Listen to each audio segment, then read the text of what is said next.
Hello! Today we're going to be taking a look at Killer Queen Black.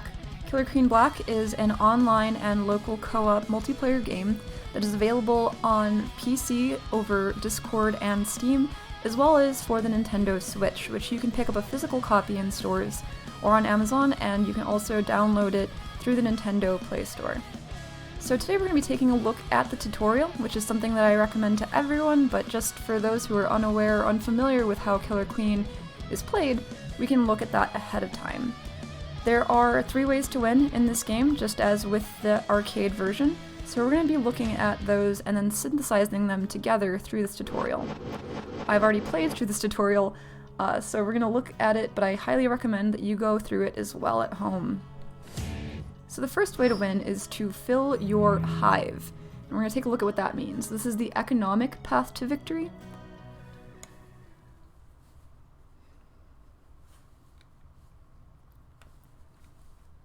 In Killer Queen, you're going to see that there are these resources scattered throughout the map called berries. You can see them right in the middle there. There are 6 of them, and it looks like our hive's at the top right with 3 to fill. So as the instructions indicate, for me I'm playing on a controller, and you're going to press A to jump. Just like in Mario or any other simple platformer, there's a short jump, and if you hold down the button, a longer jump. So if I'm trying to make it over to this platform and I short hop, I don't quite make it, but if I do a long jump, then I'm there. So again, easy. So we're going to be platforming around in order to get up to our hive. Familiarize yourself with the location of the hives. As you can see, this hive here is blue, and so is my character. So you want to be at the hive that corresponds with your character's color. We have 1 berry remaining here, and then we've won.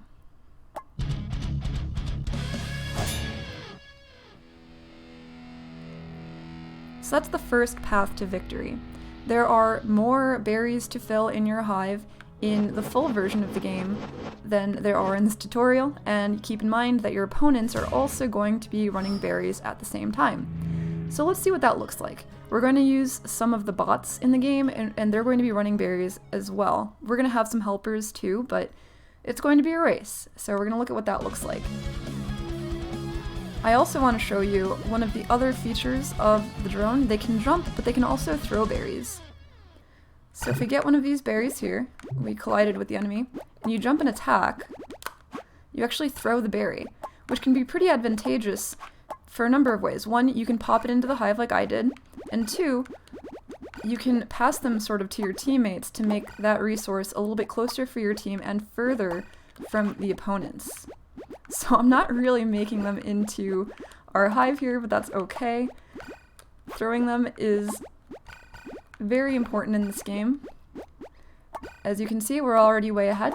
We've only got 2 berries left, and I'm confident that we can beat our opponents here. So I'm just going to throw this one in and hope for the best. There it is.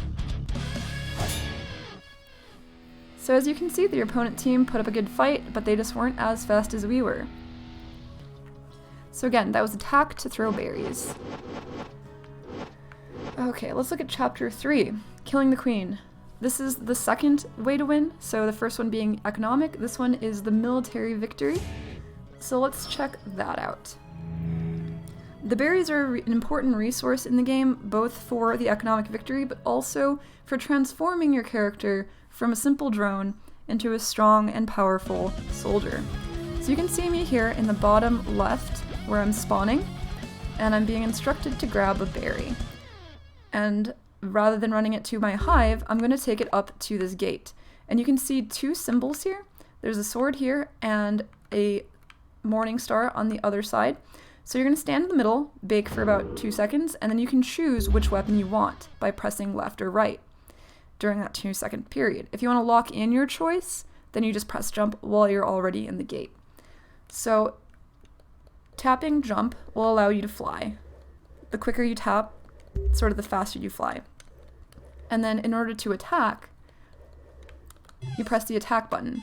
As you can see, I have a horizontal attack, which allows me to go through my enemies, which are the gold team in this case, If I simply bump into them, they'll just move forward, but if I move into them while I'm attacking, that kills the drone.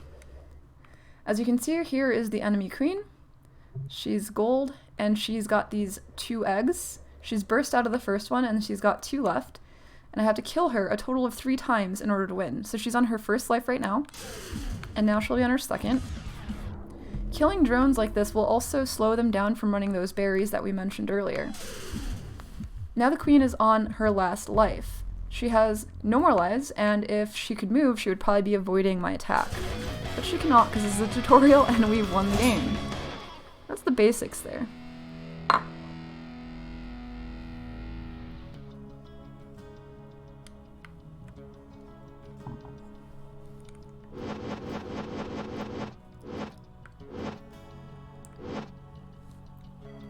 So it's pretty easy when the queen doesn't attack you back. So let's see what happens when the queen does strike back. So for the purposes of this tutorial, there's only one way to win, and that's the military win condition.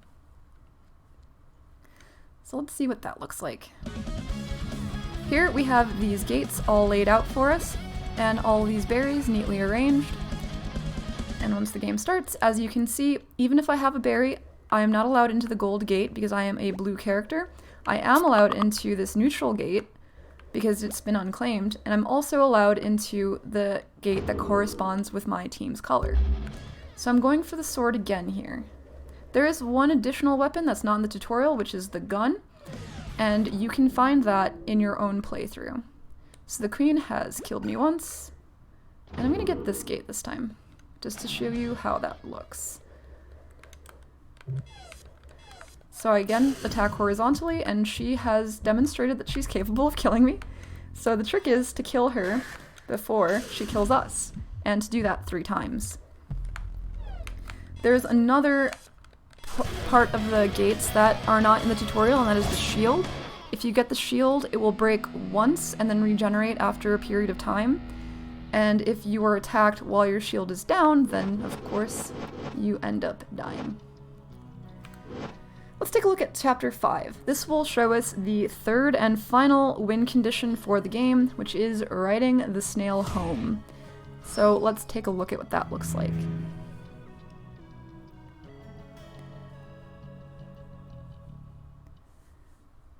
There is one other type of gate that I have not mentioned yet, and you can see it at the bottom here. This is the speed gate. So if you select the speed gate once you get in, I'll show you how that works. So we've got the speed, and now I run faster than I did previously. This has a number of advantages. For one, I can ride the snail faster than I would if I did not have the speed boost. It also consumes any drones that are going to sacrifice themselves to the snail to slow its progress a little bit faster. If I then become a warrior while I have the speed boost, I am a faster warrior in that case. And of course you can run berries faster, you just move around the map faster. It takes more time and consumes more resources, but depending on your strategy, it can be incredibly useful. The purposes of sacrificing yourself to the snail in this way is to buy your team time, honestly. But we're almost at the goalpost, and I just want to explain how I'm running the snail. All I'm doing here is holding left. You don't have to jump or do anything. And we've made it! While you're on the snail, if you are holding a berry, you can also still throw it, which is pretty amusing.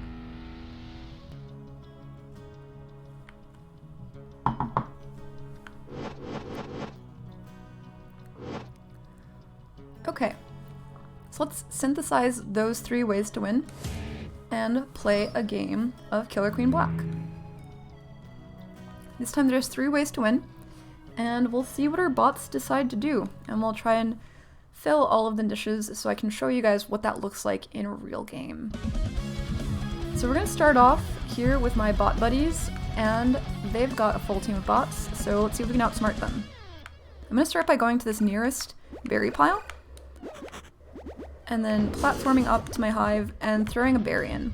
So if we decide to win that way, we're off to a pretty good advantage. But I can see that the snail is getting pretty far ahead. Luckily our queen cleared it off, and I'm down here at the bottom, and I've been cleared off the snail myself. that puts us at a disadvantage because the snail is very much in their direction.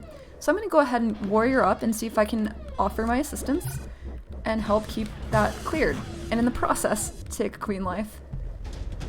So now we are full military. Everyone on our team has military advantage, despite our queen not having tagged any gates.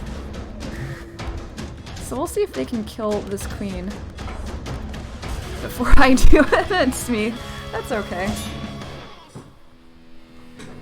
She was on her last life, so that's how we won that game.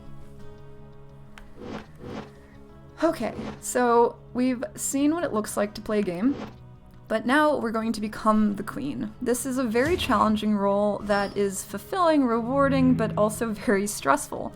Because your job is not only to stay alive because you're one of the win conditions, but also to help your team out by clearing off the snail, by ensuring that your hive is open, and by tagging the gates in order to allow your teammates to be able to access them. So just like with Warrior, the faster I tap, the higher I fly, and we can see a neutral gate here, and all I have to do is walk through it or tap it, any number of things. As long as I interact with this in some way, it becomes my team's color. The opponent queen can also tag it back, and we'll go back and forth like that probably for the entirety of the game. Now, I can also attack just like the sword warriors, like this, and kill her that way. Or if I position myself just so, I am the only character on the map that can do that dive move, that's straight down. So you have to be very careful in making sure that you're directly above your opponent and that you don't end up getting punished for any misdirection in the process. You can also do any combination of these moves in order to avoid being captured. So that's what that looks like. It's pretty easy when the other queen isn't moving around, but in actual gameplay with much more qualified players than bots, it can become quite challenging. So let's keep those gates tagged and see if we can get our teammates to help us with this path to victory.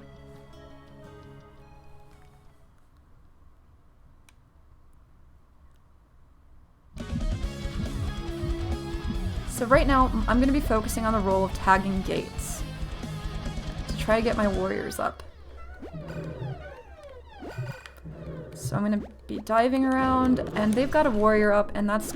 Oh, they've got 2 warriors up now, and it looks like we just got 1.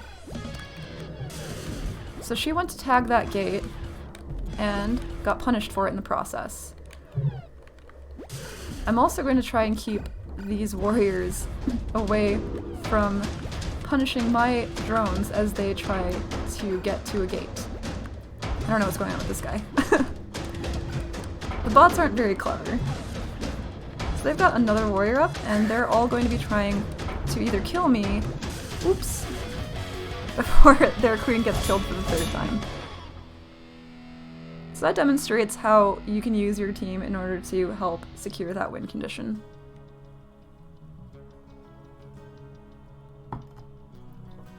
So to close, we're going to end up synthesizing all of the strategies that we've learned throughout the process of playing through the tutorial, and play what can be a close approximation to a live game that you might encounter in the wild.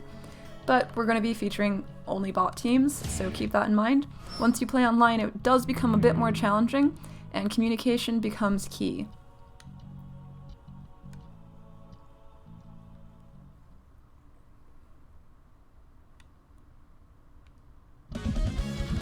So let's take a look. Based on what I've learned, I have to maintain gate control in order to get some of my warriors up. So we're going to tag this top gate, which includes mace and speed, as well as the bottom gate, which is a sword and speed, and I get punished for it early on. They've got 2 warriors out, and it looks like their snail's getting pretty close, so I'm going to try and clear that out as well.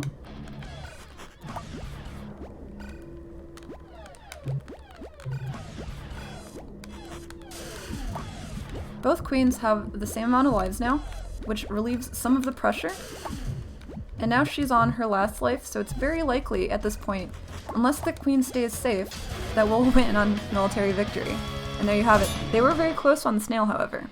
So you have to pay attention to all of these elements while you're playing. It can get pretty overwhelming at first, but if you just keep on practicing and playing with better and better players, I promise that you can pick these skills up and you'll become a natural in no time.